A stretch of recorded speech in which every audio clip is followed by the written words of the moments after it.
Okay, dear students, welcome to Dotway Educators again. Now we have the next unit in operating system, which is unit 13, and it is input, output and security of Windows.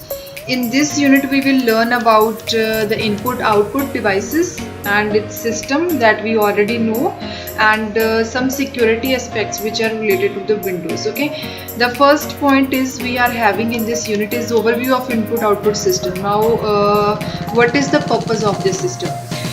Input output जैसे हम already जानते हैं कि these are the peripheral devices which are connected to the computer system and it is the key concern of operating system designer.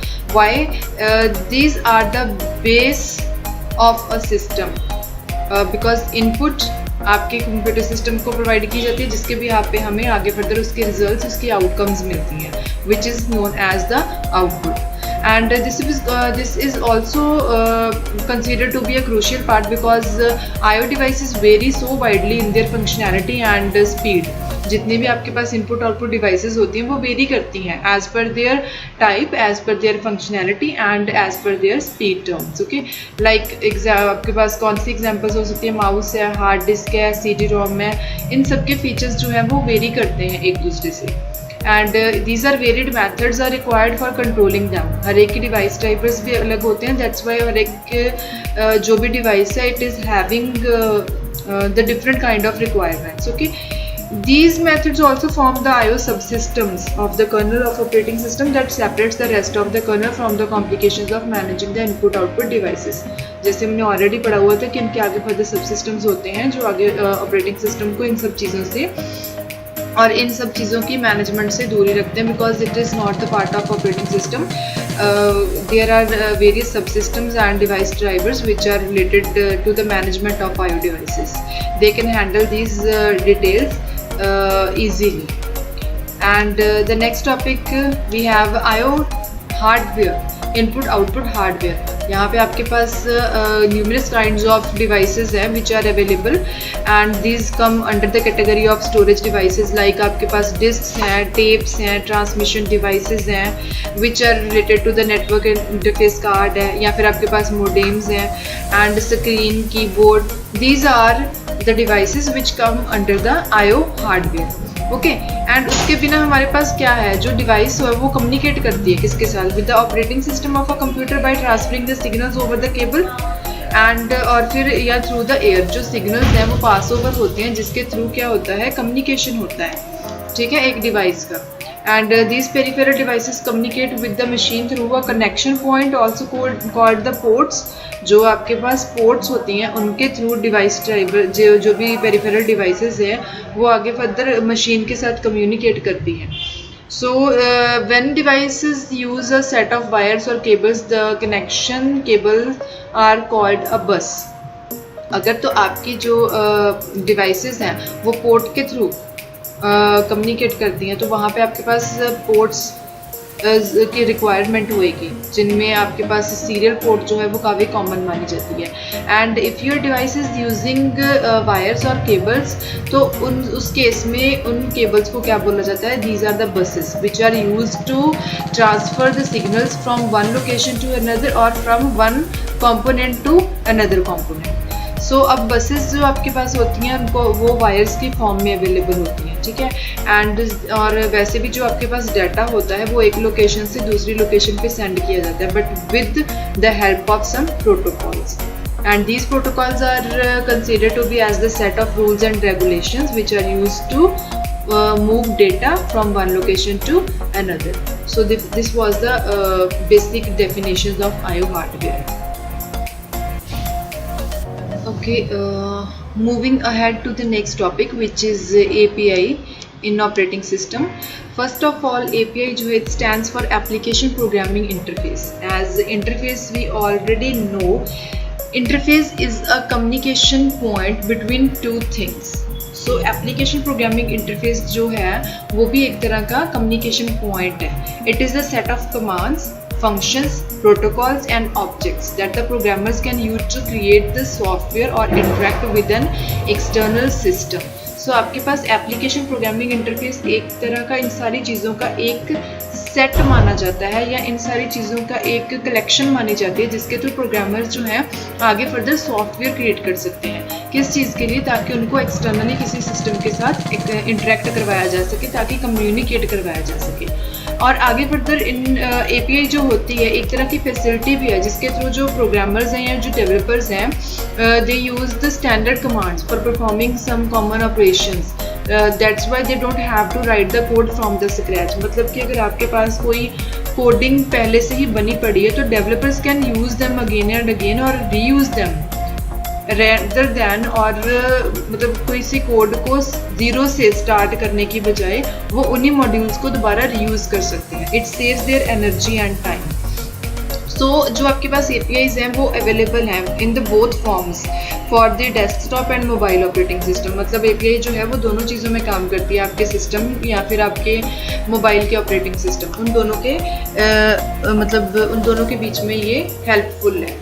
बाकी ये जो आपके पास Windows की कुछ एग्जांपल्स मैंने यहाँ पे मेंशन कर रखी हैं। For instance provides the developers with the user interface controls and elements. Like कौन कौन से हो सकते हैं ये controls?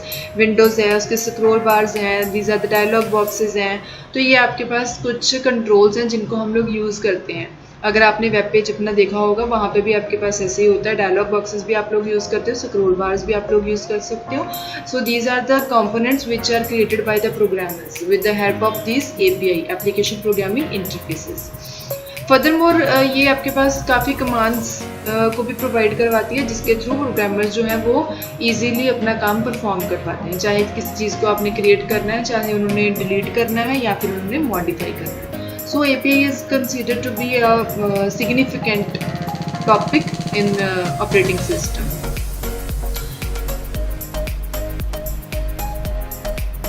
Now switching to the next topic, which is file system structure. As we have read about this topic for various times in operating system. File system structure is what? This is considered to be an organization or as a data structure which is used to handle multiple files within it, and it also provides the efficient access to the disk by allowing the data to be stored.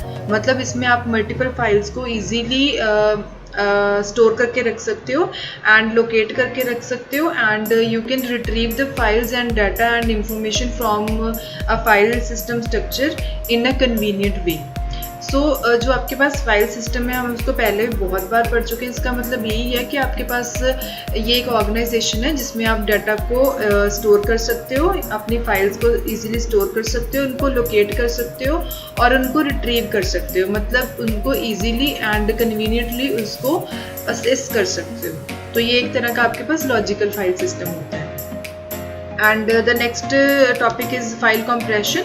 अब file compression आपके पास क्या होता है? This is considered to be a process which makes the computer files and allow the computer files to take and consume the less space on your computer system in order to reduce the size of the file.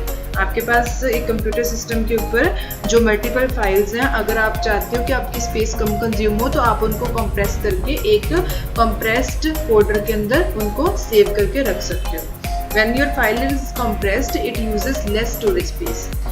तो एक आपके पास छोटा सा memory का एक room बन जाता है जिसके अंदर आप अपनी फाइल्स को इजीली लोकेट करके रख सकते हो। ये आपके पास मेमोरी को कम कंज्यूम करते हैं। It saves your memory.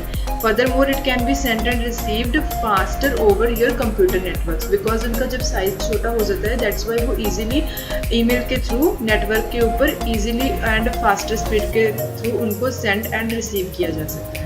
So this is the process which is considered to be and which is also called as the file compression. Okay, now switching to the last topic of your unit, which is file encryption. Now encryption is what? Encryption is considered to be as a process through which we can convert our files into special formats which are being sent and received between the two people with the help of network. And with the help of encryption, your files are properly secured from the unauthorized users, because the users which have no permission or no privileges to access your file files, they are unable to read, edit and delete the data which is stored on your files. So here we are talking about the file encryption which is resting on your hard drives, your USB drives or any other type of digital media storage. तो यहाँ पे जो बात हो रही है file encryption की, वो किस चीज़ की बात हो रही है? जो फाइल्स आपके कंप्यूटर के ऊपर रिजाइड कर रही हैं, they are not mean to be sent through the network because this is not related to network. Here we are talking about the files which are residing on our computer system. Okay, and they are specially encrypted and temporary decrypted while being used and then encrypted again after we finished using them. मतलब कि सबसे पहले files को encrypt किया जाता है special form में जब तक उनको यूज़ नहीं किया जाता. जब उनको यूज़ करना है तब उनको डिक्रिप्ट करते हैं. मतलब सबसे पहले उनको प्लेन टेक्स्ट से स्पेशल फॉर्मेट में कन्वर्ट किया जाता है जिसको बोलते हैं एनक्रिप्शन. जब उसको यूज़ करना हो तो जिसके पास उसका पासवर्ड होएगा और उसकी की होएगी तो वो उसको डिक्रिप्ट करेगा. डिक्रिप्ट का मतलब ये होता है कि स्पेशल फॉर्मेट से प्लेन फॉर्मेट में कन्वर्ट करना.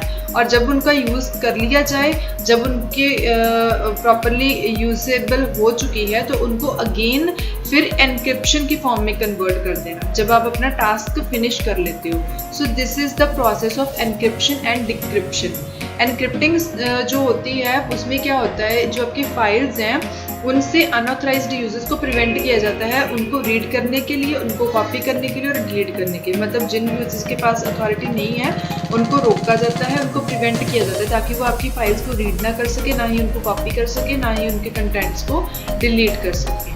So this is the process which is considered to be very important. So it was the last topic of our unit. I hope all the topics are properly defined in this unit and it was the end of this chapter. Thank you so much.